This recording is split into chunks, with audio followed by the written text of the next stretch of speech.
Motivation press conference से क्या motive है?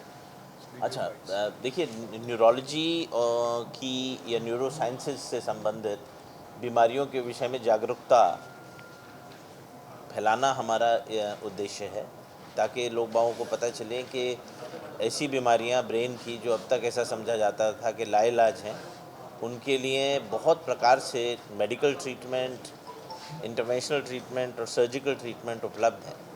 जब तक ये जानकारी नहीं होगी लोग बागों को, तब तक उसके इलाज के विषय में वो अपने आप को फ़ायदा नहीं पहुंचा सकते।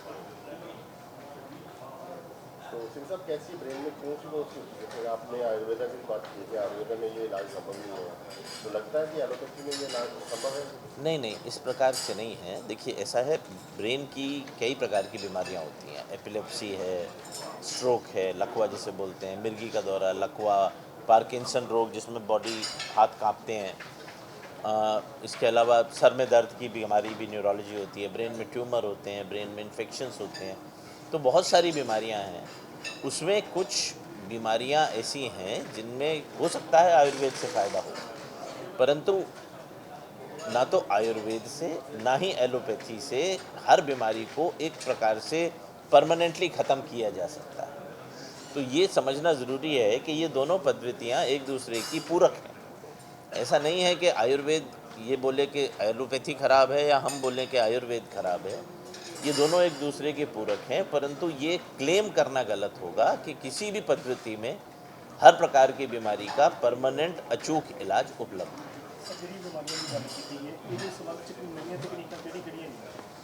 जैसे अभी बताया हमने, एपिलेप्सी के लिए जैसे अभी तक हम लोग सोचते थे कि लाइलाज होती है, उसका ऑपरेशन उपलब्ध है, डीप ब्रेन स्टिमुलेशन सर्जरी उपलब्ध है।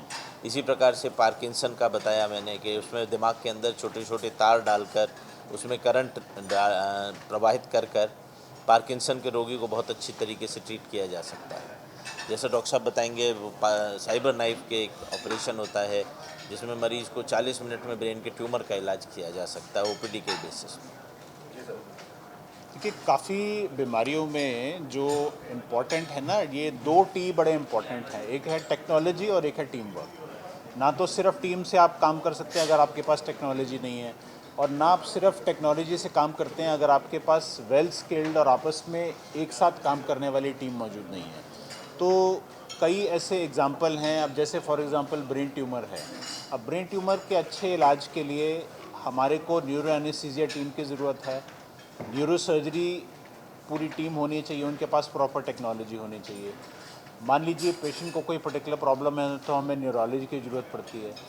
कुछ तरह के जो ट्यूमर हैं, कैंसर वाले हैं, उसके बाद कंटिन्यूइंग इलाज के लिए हमें रेडिएशन ऑन्कोलॉजी की ज़रूरत पड़ती है, मेडिकल ऑन्कोलॉजी की ज़रूरत पड़ती है।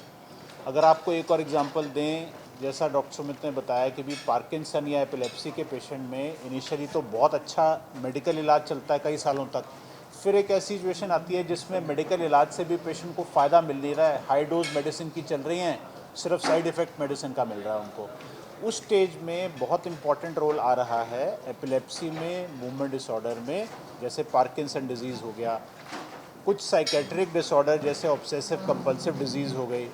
तो इन बीमारियों में ख़राब से ख़राब केसेस में भी एक ऐसी टीम वर्क और टेक्नोलॉजी अवेलेबल है जिसमें हम 100 में से 80 पेशेंट्स को बहुत अच्छा नतीजा दे सकते हैं। और ये वो एपिलेप्सी और पार्किंसन के पेशेंट हैं जिनका 5-5, 6-6 दवाई लेने के बाद भी उनको कोई अच्छा इफ़ेक्ट नहीं मिल रहा। नहीं, इसमें तो कोई डाउट नहीं है कि अगर हम अच्छे सेंटर में जाएंगे तो काफ़ी ज़्यादा उसमें लागत जो है टेक्नोलॉजी की भी रहती है, और जो टेक्नोलॉजी है वो एक पर्टिकुलर प्राइस पे आती है। बट हमारा मेन मकसद ये होता है कि क्योंकि इसमें एग्जांपल दिया कि हम सर्जरी बार बार नहीं कर सकते पेशेंट्स में, तो हमारा मेन मकसद ये होता है कि एक ही टाइम पे बेस्ट टेक्नोलॉजी यूज़ करके हम पेशेंट को बेस्ट टू बेस्ट ट्रीटमेंट दें, ताकि वो उसकी ट्यूमर भी ढंग से निकल जाए और उसको पेन भी कम हो, रिकवरी भी जल्दी हो।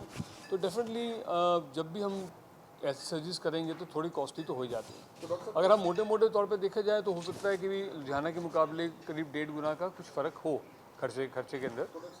नॉर्मल एज में जैसे होता है, जैसे 40 से 50 एज में, जैसे 70 एज होगी, 80 प्लस एज, उनके ब्रेन में क्या ऐसी प्रॉब्लम आती है जैसे बच्चे जैसा बिहेव करने लग पड़ते हैं, उनके लिए कुछ है ट्रीटमेंट आपके पास?